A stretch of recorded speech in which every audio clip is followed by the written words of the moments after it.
परम बल। लेखक स्वामी सत्यरूपानंद जी। कान्यकुब्ज देश के एक प्रतापी राजा थे महाराज गाधी। उनके एक सर्वगुण संपन्न पुत्र थे विश्वामित्र।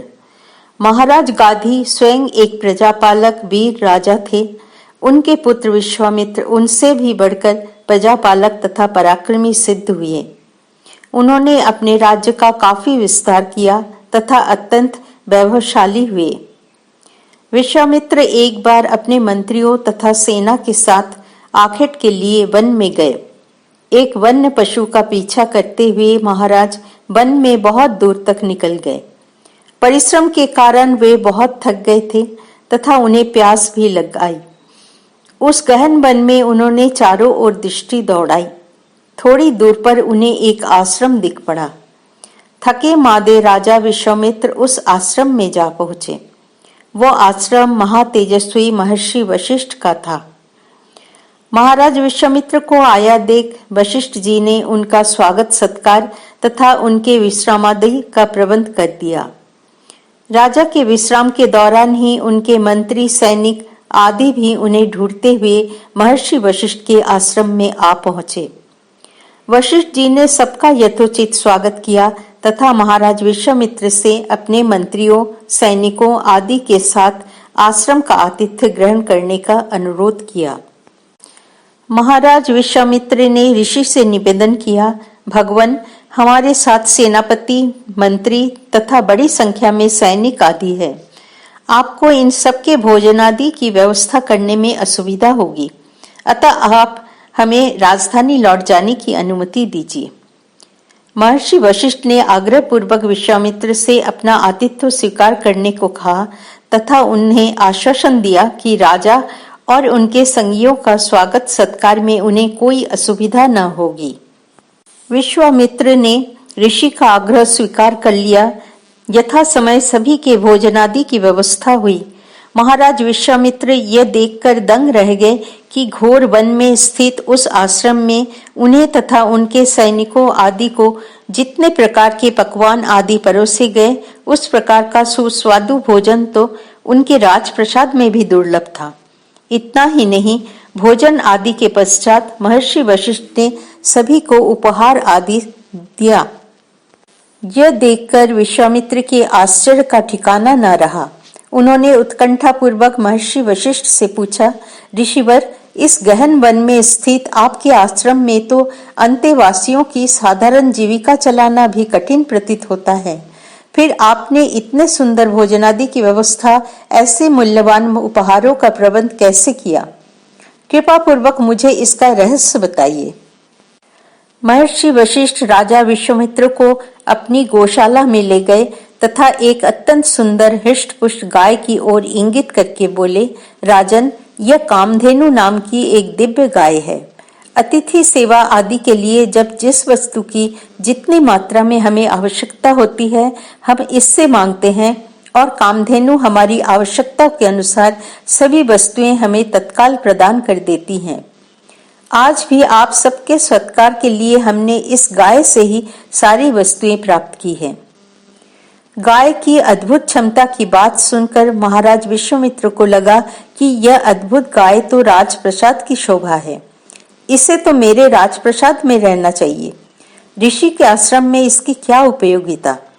आश्रम की सेवा के लिए मैं महर्षि वशिष्ठ को सहस्रों गाय दे दूंगा। ऐसा विचार कर महाराज विश्वामित्र ने वशिष्ठ मुनि से कहा, ऋषिवर, इस कामधेनु को तो राजप्रसाद में होना चाहिए। वही इसके लिए विशेष उपयोगिता है तथा वही इसका उचित स्थान भी है।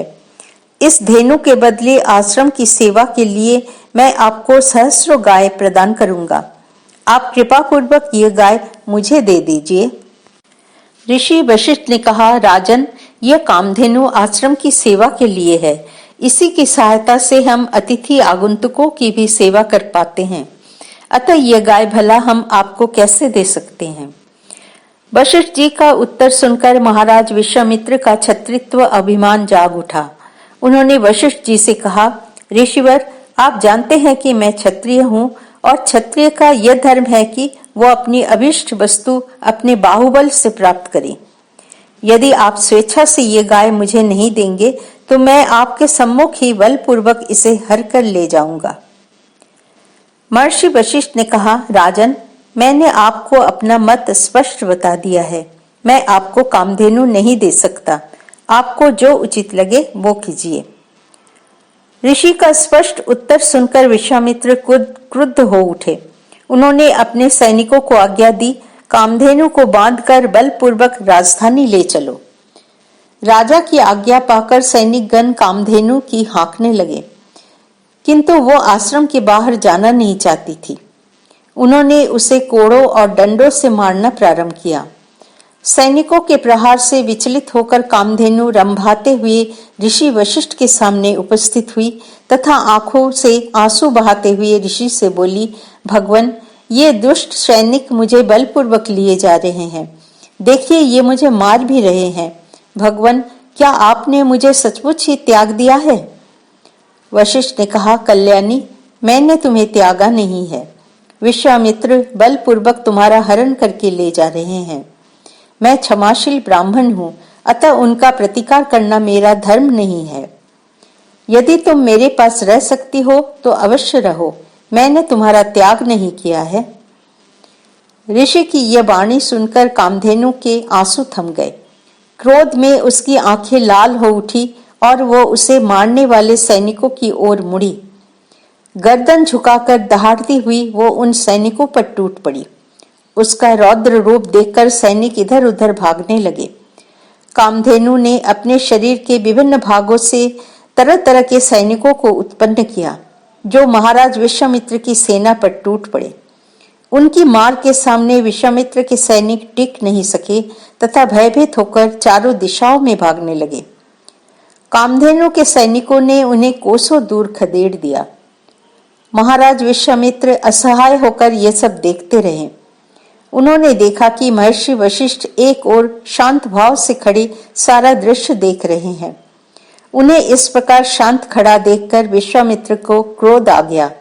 उन्हें लगा कि मेरे सैनिकों की पराजय के कारण ये वशिष्ठ ही हैं। इन्हीं के कारण मेरी यह अवस्था हो गई है कि मैं यहाँ असहाय अकेला खड़ा रह गया हूँ। ये ऋषि ही मेरी इस दुर्दशा के कारण है, अतः मैं इन्हें ही इसका दंड दूंगा। ऐसा सोचकर विश्वामित्र ने अपना धनुष उठाया और महर्षि वशिष्ठ पर बाणों की वर्षा करने लगे। ऋषि वशिष्ठ ने उसी प्रकार अत्यंत शांत भाव से एक साधारण बांस का दंड उठाया, उसे ब्रह्म शक्ति से अभिमंत्रित किया तथा उसी के द्वारा विश्वामित्र के बाणों को व्यर्थ कर दिया। अपने बाणों को व्यर्थ जाते देख विश्वामित्र और अधिक क्रोधित हो उठे। अब उन्होंने महर्षि पर दिव्यास्त्रों का प्रयोग किया, किंतु वशिष्ठ जी ने पुनः उसी प्रकार शांत भाव से उसी ब्रह्म दंड के द्वारा विश्वामित्र के दिव्यास्त्रों को भी निरस्त कर दिया। अपने दिव्यास्त्रों को व्यर्थ देख विश्वामित्र बड़े ही लज्जित और दुखी हुए।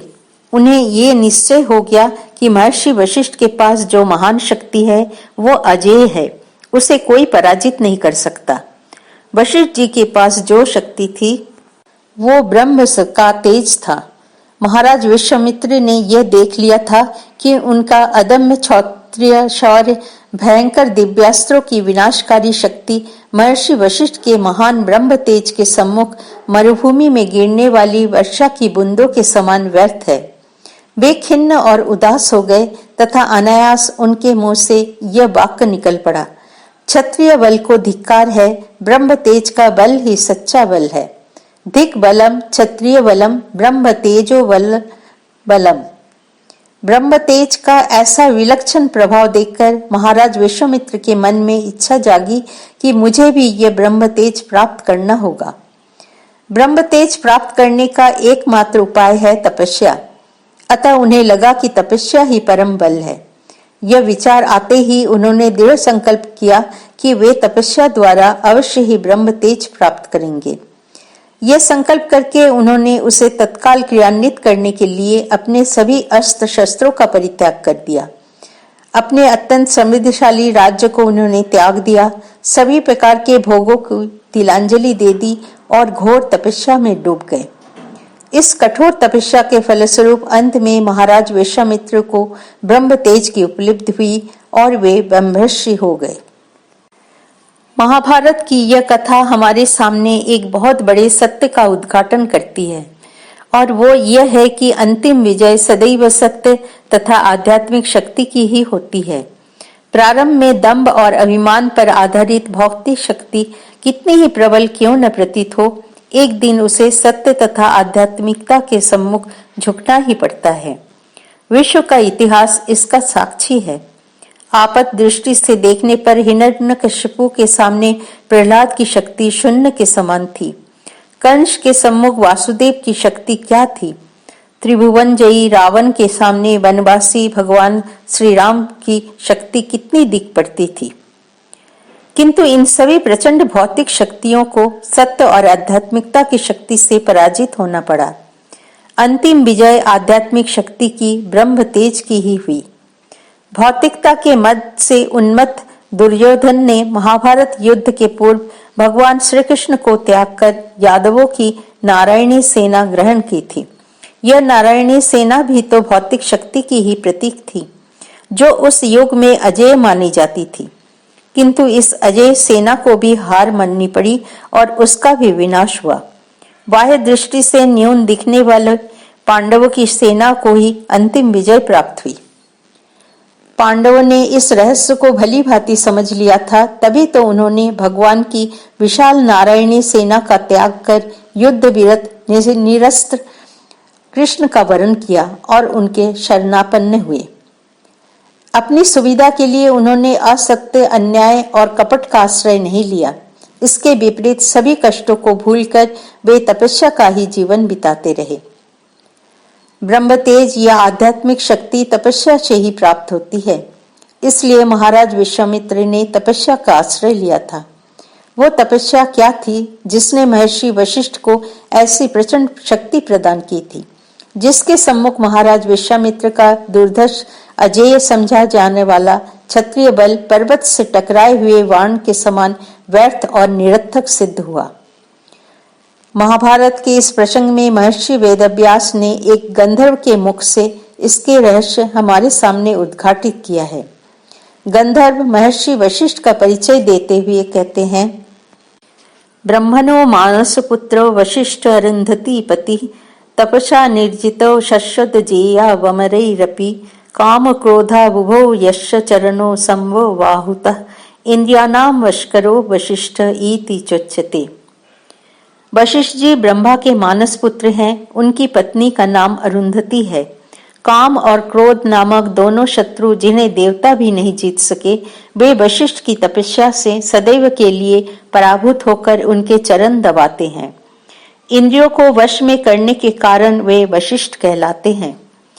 इंद्रियों को वश में करना, मन का निग्रह करना, यही तो ब्रह्म तेज प्राप्त करने का अमोघ उपाय।